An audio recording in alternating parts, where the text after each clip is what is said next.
having our first ever Kraktivus as the BTW family. Those unfamiliar, Festivus is a gathering together of friends and family to air grievances about things that have made them upset. And for our Kraktivus gathering, we are airing our grievances about our beloved Seattle Kraken. Heather, do you want to kick us off? I'd love to. I have a lot of problems with the Kraken, but I'm only going to share one because otherwise I think we'd be here all night. My biggest grievance with the Kraken right now is just the lack of fight in every game. Like they cannot fight for a full 60 minutes. They give up. They go down by 1-2, and then the game seems to be over for them. They phone it in. They're just done. And I am really tired of it because one of the things I loved about this team from the very beginning was always finding a way to potentially come back. Even if they were down by 5, it didn't matter. They were fighting to the very end. They were going to score another goal or at least get super close. And I do not see that this season. I didn't see it last season, and I'm really getting tired of it. So that is my main grievance with the Kraken. I'm going to pick things up now, and I have a quick series of grievances related to the Seattle Kraken and just slightly Seattle Kraken adjacent. First, I got a bone to pick with Rogers Sportsnet. So, up here in Canada, in order to be able to watch all of these games legally, at least, Alex and I have to subscribe to something called Sportsnet Plus to give us access to every single NHL game, in addition to other things as well. And I gotta say to Rogers Sportsnet, if I'm dishing out 200 plus Canadian dollars a year, that's like $17,000 US with how garbage our dollar is right now, and I'm paying to use your package to watch every single sports game, I feel that I should have the option to choose what feed that I want to watch. Every time when we load up a game, especially the stream games, it's a coin toss if we're going to get KHN or if we're going to get some other bum network that I don't want to listen to see what Matt Rempe's dog did that week at home, because that's the only thing they have to talk about with the Rangers right now. We all know the Kraken Hockey Network is the place to be, but I'm at the mercy of whatever Rogers Sportsnet provides. And more often than not, like I said, it is listening to some god awful New York or Boston accent talking about the game of hockey. And I don't want to hear that anymore. I want to hear John, JT, Edzo, Piper, Allison, all of those guys. Okay, now for my actual Kraken grievance. I think that we have one of the dopest uniform setups in the league, especially with our dark home jerseys. However, I need this team to get a third jersey. From my incredibly brief research that I did before this, there are 13 teams that do not have a third jersey, but 3 of those teams just got free or just got fresh sets all of this year. I want our team to have a new look to inspire some excitement. Get the fans jazzed about something because the playing just is not it. We all agree the Winter Classic looks were absolutely amazing, but I think those are special. We need to put them away for last year. That was like a one-time thing. We don't bring those back. Reverse retros, those are fine, but we know that those were cursed and just awful juju to have on the ice.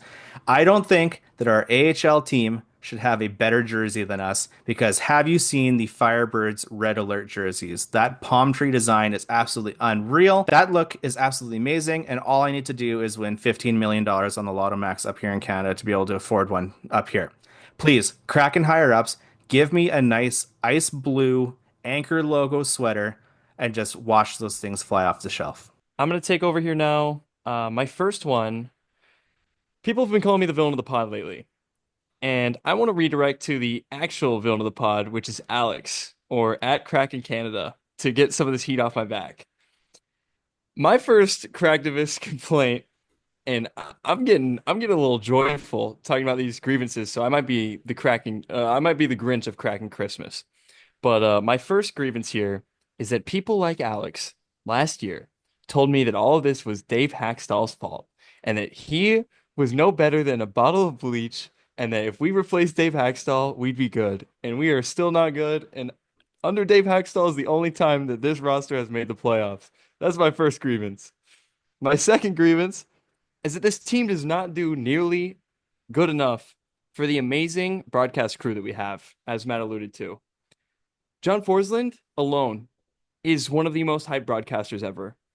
And the fact that we are wasting his time, or sorry, not we're not wasting his time. The fact that the team that we support, the Kraken, are wasting the time that we have with him, not generating enough hype plays for him to constantly make hype calls is so sad.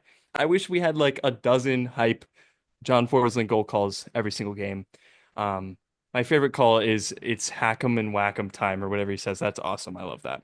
And now it's my turn. The villain. Yes, I will bring on the fullness of that villain that Derek once mentioned previously. And we're just going to take this in stride, but we're going to just embrace it. Now, my grievance is not with the players, not with the coach, Ron Francis, the man, the myth, the legend. Some say he could be a mafia boss, but what I really just see him is a scared, lost little puppy that's not really willing to make an actual move to make this team a viable playoff contender. We talk about the fact that yeah, we signed Brandon Montour, yeah, we signed Chandler Stevenson, two great signings, way over budget, but that's something that we can talk about down the line when that comes into effect. You know, we continue to fall and fall and fall in the standings. And what do we see? Crickets. Yeah, sure, we can talk about the positivity of acquiring Capo Caco, but have you seen how many forwards we have on this damn team? We have a lot. And realistically, and no offense to all the players, I love them all. They're like second or third line players at best. This team does not have a superstar. This team doesn't have scoring. Our highest goal scorer has 12 goals. Thank you, Jared McCann, Father Canner. You do you. But if I'm Ron Francis, show a little backbone, do something that will make, the entire NHL go, wow, he's got some stones, because he's clearly got none because he hasn't done anything that's really perpetuated that type of move. And now we're here and, just keep doing what we're doing. And, the basement's a little bit closer than the playoffs. So come on, 76 points. Let's make it happen.